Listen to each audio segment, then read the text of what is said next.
Salut à tous, c'est Billy, bienvenue dans un nouveau tutoriel System.io dans lequel je vais vous montrer une nouvelle fonctionnalité que System.io a mis en place. Il s'agit d'une intégration directement à l'intérieur de System.io vous permettant de créer la fonctionnalité calendrier directement dans vos tunnels, vos articles de blog, partout dans tous les sites qui sont hébergés à l'intérieur de System.io. Pour ça, vous allez pouvoir créer et planifier vos réunions directement dans System.io, gagner du temps avec une gestion intuitive de vos disponibilités et réservations. Je vous montre sans plus attendre comment faire et ce dont vous avez besoin. Vous savez très bien qu'il existe plusieurs outils aujourd'hui pour pouvoir créer des disponibilités, des calendriers directement. Il existe Calendly qui est peut-être le plus connu. Il existe You Can Book Me et aussi un autre qui s'appelle Tidycal. En moyenne, celui-ci coûte 40 $ pour un paiement unique. En moyenne, on est aux alentours des 10 à 20 $ par mois en fonction de votre utilisation. Et bien, ce que System.io a fait, c'est qu'ils ont créé directement à l'intérieur de System.io une fonctionnalité calendrier. Alors, en toute transparence, cette fonctionnalité, elle est utile pour les personnes qui n'ont pas beaucoup de volume, qui ne traitent pas énormément de volume et aussi qui souhaitent avoir tout leur écosystème à l'intérieur d'un seul outil tel que System.io. Maintenant, on va le voir qu'il y a peut-être certaines choses qu'on peut faire avec d'autres outils payants qu'on ne pourra pas forcément faire pour le moment. Peut-être que System.io mettra en place de nouvelles mises à jour, mais qu'on ne pourra pas forcément mettre en place à l'intérieur de System.io, qui sera peut-être pas aussi intuitif que sur un outil dédié. Si vous ne savez pas comment vous avez peut-être Calendly ou vous utilisez déjà un outil dédié et que vous ne savez pas comment l'intégrer à System.io, j'ai créé un tutoriel sur cette chaîne qui vous montre exactement comment le faire en seulement quelques minutes. C'est très très simple. Donc, ce dont vous avez besoin, lorsque vous êtes sur votre dashboard System.io, vous allez tout simplement vous rendre dans l'onglet Calendrier. Lorsque je clique sur l'onglet Calendrier, je vois que j'ai plusieurs informations, mes événements, mes réservations, mes disponibilités. Dans Disponibilité, je peux ici décider d'établir comme règle mes disponibilités en disant, voilà, tous les dimanches, par exemple, je ne suis jamais disponible, mais je pourrais décider de dire, le lundi, je suis disponible que le matin, admettons, de, je sais pas, de 9h jusqu'à 11h45. Par exemple, une fois que j'ai rempli cette disponibilité, je pourrais sinon décider de mettre une disponibilité ponctuelle selon une date bien spécifique, en disant par exemple que le 14 janvier 2025, de 16h à, je sais pas, 17h, je serai disponible par exemple uniquement. Je peux décider de soit créer une disponibilité récurrente, soit dire, voilà, sur des ponctualités, je donne mes disponibilités. Une fois que c'est fait, je peux cliquer sur sauvegarder. Lorsque je viens ici, je peux cliquer sur réservation pour voir mes différentes réservations qui sont en attente, les types d'événements. Est-ce qu'ils sont à venir, passés, annulés, reportés, etc. Je peux décider de les traiter par différents filtres. C'est très bien lorsque je vais commencer à utiliser l'outil Pipeline. Et je peux ensuite, en cliquant sur événements, créer ce qu'on appelle un événement. Ça veut dire créer un calendrier que je vais partager avec mon audience. Je clique sur, en haut à droite, créer un nouvel événement. Ici, je vais nommer l'événement en question. Je vais lui attribuer un délai, ça veut dire une durée de l'événement. Ça peut être soit une durée qui m'a déjà été déterminée par System.io, ou alors je peux personnaliser sans aucun problème la durée de l'événement. D'accord ? Le nom de l'hôte, on pourrait tout simplement décider de soit soi-même faire les rendez-vous, soit dire j'ai une équipe et je peux attribuer un événement par membre de l'équipe. C'est là que ça se complique un petit peu et que c'est peut-être pas le plus optimum. Dans ce cas-là, utiliser un autre outil dédié tel que ceux que j'ai mentionnés juste avant. Ensuite, vous pouvez décider de personnaliser la photo de la personne qui va recevoir, qui va organiser l'événement en question. Vous pouvez décider dans le lieu de soit intégrer votre Zoom. Dans ce cas-là, pour intégrer Zoom, c'est très simple. Dans les paramètres, juste ici, vous allez, une fois que vous êtes dans vos paramètres, vous allez chercher intégration Zoom en cliquant juste ici et vous allez pouvoir connecter votre compte Zoom si vous avez déjà un compte Zoom. Je reviens en arrière. Forcément, je n'avais pas sauvegardé, donc on va recommencer. Donc, Nous allons donner le nom de l'événement, décider d'un temps de 30 minutes. L'autre, ce sera moi-même. Je pourrais rajouter une photo. Ou alors, ce que je pourrais ici, au niveau de la réunion, décider donc soit j'intègre avec Zoom, et je pense que System.io pourra par la suite mettre d'autres outils de réunion s'il s'avère nécessaire, ou sinon je peux mettre un lien externe. Et un lien externe, ça pourrait être tout simplement un Google Meet. Si vous utilisez Google Meet, ça pourrait être un lien Google Meet sans aucun problème. Une fois que vous avez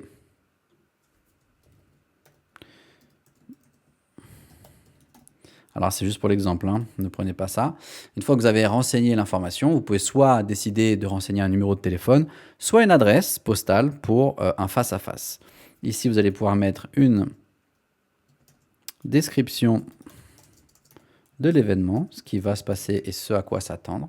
Et là, vous allez pouvoir décider de votre disponibilité. Lorsque vous décidez de votre disponibilité, encore une fois, c'est peut-être une chose qui vont améliorer par la suite, mais System.io vous propose pour l'instant de dire, bon, voilà, je donne mes disponibilités. Pour l'instant, ça ne fonctionne pas, je ne sais pas trop pourquoi. Mais si je veux mettre tout le temps, en fait, il ne va pas me laisser cliquer ou me dire tout le mois entier où je suis tout le temps disponible. Donc, admettons que vous souhaitez vous rendre disponible pour toute l'année. Ça veut dire que soit vous le faites manuellement tous les mois ou tous les ans ou toutes les périodes que vous décidez. Alors, ça veut dire que cet événement que je suis en train de créer, il va être disponible pour une période donnée. Au lieu que ce soit indéfini, parce que je suis toujours en activité, il va falloir que je choisisse en disant l'événement commence aujourd'hui, c'est-à-dire que je suis disponible pendant toute cette partie-là, et je pourrais dire voilà, pendant toute l'année, d'accord?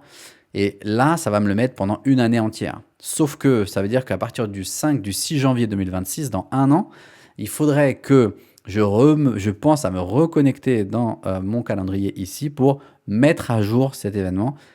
Je pense que c'est quelque chose qui vont améliorer, mais pour l'instant, c'est comme ça que ça fonctionne. Ensuite, vous voyez ici les disponibilités. Je pourrais, comme je le disais tout à l'heure, décider de dire je suis disponible que le lundi et le mardi, admettons, et je choisis les plages horaires. Je pourrais rajouter plusieurs plages horaires. Admettons, je travaille le matin à partir de 7h30 jusqu'à, 10h, et je reprends l'après-midi parce que j'ai d'autres choses à faire de 16h jusqu'à 21h, admettons.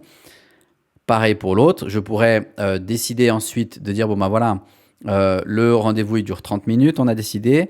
Là, c'est la fréquence des rendez-vous. Ça veut dire que les gens peuvent réserver un créneau que par créneau de 30 minutes. Et la limite journalière, ici, c'est tout simplement dire, voilà, je ne veux pas plus de 3 rendez-vous par jour. Ça veut dire qu'on est lundi, j'ai déjà 3 rendez-vous. La 4e personne se verra proposer uniquement, selon nos paramètres ici, lundi dans une semaine. OK ? Une fois que ces paramètres sont prêts, je peux décider en fait de rajouter un temps, ce qu'on appelle un temps tampon entre guillemets. Ça veut dire un temps minimum requis entre chaque rendez-vous. C'est-à-dire que le temps que la personne a le droit de prendre un rendez-vous. Je vous donne un exemple. Si j'ai fini mon rendez-vous à 16h et que j'ai à 15h59, admettons, et que normalement dans mon emploi du temps, j'ai un créneau disponible à partir de 16h, si une personne à 15h59 décide de réserver le créneau de 16h, elle pourra réserver le créneau de 16h. Parfois, on peut se retrouver un peu surpris d'avoir un rendez-vous pris à la dernière minute. Donc, dans ce cas-là, ce que je vous recommande, c'est de mettre un temps en moyenne 20 minutes. C'est-à-dire que je termine un rendez-vous, on ne peut pas prendre un rendez-vous tout de suite, il y a au moins 20 minutes de battement.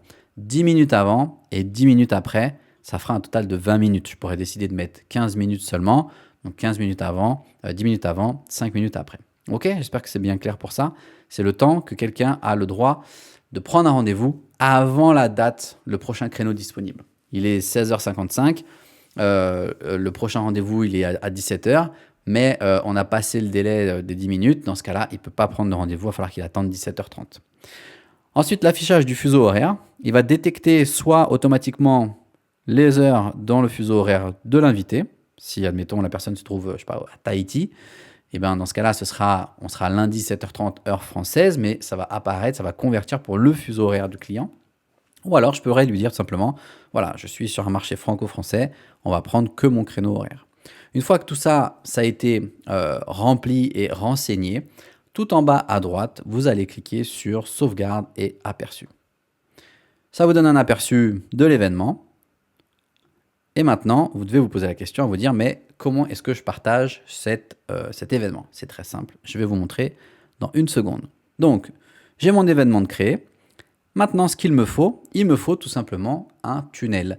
Mon tunnel va me permettre d'héberger l'événement et de partager ce tunnel, ce qui, entre guillemets, partagera l'événement. Dans ce cas, sur votre dashboard, vous cliquez en haut à droite sur Site web et vous allez dans Tunnel de vente. Une fois que vous êtes dans Tunnel de vente, vous pouvez sélectionner un tunnel, peu importe. Moi, je l'ai nommé Calendrier. Je clique dessus. Et là, une petite particularité très importante, il vous faut au minimum 2 pages, d'accord, sur votre tunnel. Là, j'ai une page pour la réservation. Il va falloir, en cliquant en bas à gauche, que je rajoute une page de confirmation. C'est une page vers laquelle le client, le prospect, va être renvoyé pour confirmer sa prise de rendez-vous. Ici, on pourrait tout simplement utiliser page de remerciement, par exemple. Je prends le premier exemple que j'ai ici, sélectionné. Voilà. Donc, je retourne sur ma page de réservation. Je vais cliquer à droite sur modifier la page. Et quand j'arrive ici, je vais tout simplement supprimer ça pour l'instant. Quand j'arrive ici, j'ai mon tunnel en question. Je peux le personnaliser, mettre des boutons, retirer, ne rien mettre du tout. C'est à vous de voir. Ici, en fait, dans la rangée, je vais aller chercher tout simplement le petit calendrier qui se trouve juste ici à droite. Je clique pour le sélectionner, je vais le draguer en plein milieu et je le laisse. Et je vois qu'automatiquement, mon calendrier est apparu ici. Lorsque je clique dessus, ça va m'ouvrir le menu à gauche pour pouvoir personnaliser. Je peux personnaliser la couleur des boutons, le texte que je mets à l'intérieur, les différents textes. Comme ça, je l'ai déjà créé à l'intérieur de l'événement dans l'onglet calendrier. Ce qui m'intéresse, moi, c'est le formulaire. Je clique sur formulaire et ici, je vais pouvoir personnaliser les différents champs que j'exige qu'ils soient remplis pour valider la prise de rendez-vous d'un futur client peut-être. Je souhaite qu'il renseigne son prénom, je souhaite qu'il renseigne son nom de famille, son email, son numéro de téléphone. Maintenant, admettons que je n'ai pas besoin de son nom de famille. Dans ce cas-là, tout simplement, je peux décider en cliquant dessus de supprimer le champ en question, supprimer peut-être l'intitulé, et je dis, bon bah, je sais pas, j'ai besoin de... moi, je fais des prises de rendez-vous pour des gens, on va sauvegarder, je fais des prises de rendez-vous pour des gens à qui je vais enseigner la méditation, par exemple. Dans ce cas-là, je voudrais savoir, leur poser une question, créer un champ personnalisé, pour leur poser une question, savoir s'ils ont déjà fait de la méditation par le passé. Pour créer un champ personnalisé, je vais tout simplement me rendre toujours sur System.io. Alors, je vais revenir ici depuis le début pour que vous compreniez. Je suis toujours sur mon dashboard System.io et je vais aller dans l'onglet Contact et je vais cliquer sur Contact. Ici, peu importe le contact, si vous en avez plusieurs, ça marche sur tous, c'est pas un problème. On veut juste rentrer dans la fiche client d'un contact. Je vais cliquer sur la fiche en question, le client pour rentrer dans sa fiche. Et ici, je vais créer ce qu'on appelle un champ personnalisé. Et ce champ personnalisé va ensuite être rajouté sur tous les autres contacts et il sera accessible pour tous les autres contacts si jamais ils décident de le remplir et de l'utiliser. Je peux en créer autant que je veux et l'avantage, c'est que quand j'ai la fiche client, eh ben, c'est ici que je vais avoir toutes ces informations importantes. Je vais donc cliquer sur le bouton « Ajouter un nouveau champ personnalisé » et là, je vais lui poser la question « Avez-vous déjà pratiqué la méditation ?» Si c'est ce qu'on décide de lui poser comme question, bien entendu. Je sauvegarde. Alors, ah oui, en fait, il n'accepte pas les caractères, donc on va le mettre comme ça. Tac.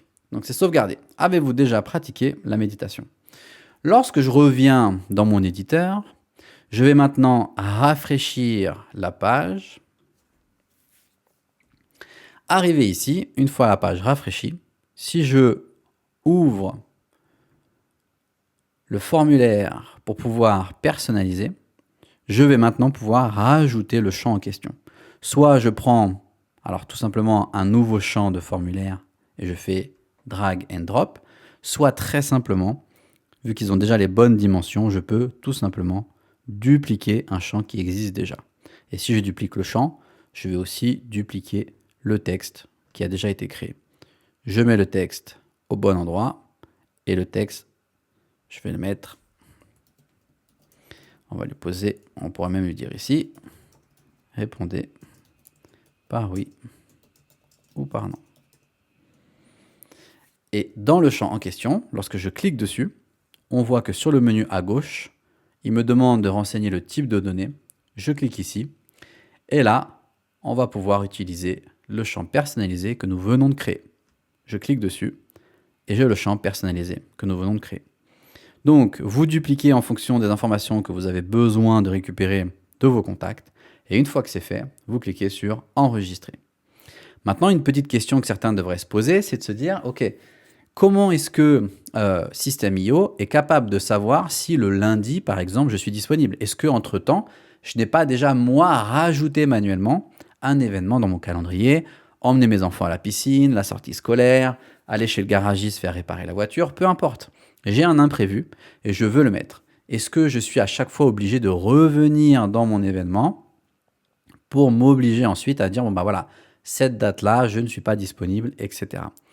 Alors, ce que vous pouvez faire, et c'est là encore une fois où on montre un peu les limites pour le moment de cette intégration directe dans System.io, je pense que par le futur, ils vont l'améliorer. Mais ce que vous pouvez faire, c'est que si jamais vous intégrez directement votre Zoom ici, votre Zoom, vous pouvez le coller à votre calendrier, admettons, vous pouvez le connecter à votre calendrier, admettons Google Calendar. Eh bien, Zoom, lui, saura si vous avez des disponibilités ou pas. Alors que sans la connexion, il ne sera pas capable de dire, bon ben voilà, vous avez déjà une disponibilité, ou déjà une occupation à ce moment-là. Donc lui, il ne sera pas capable de le faire. Donc c'est là où des outils dédiés, pour le moment, prennent le dessus par rapport à cette fonctionnalité. OK ?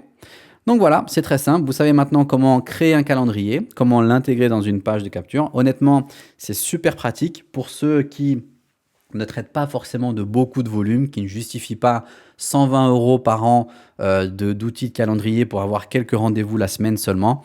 C'est très pratique, c'est très facile à mettre en place.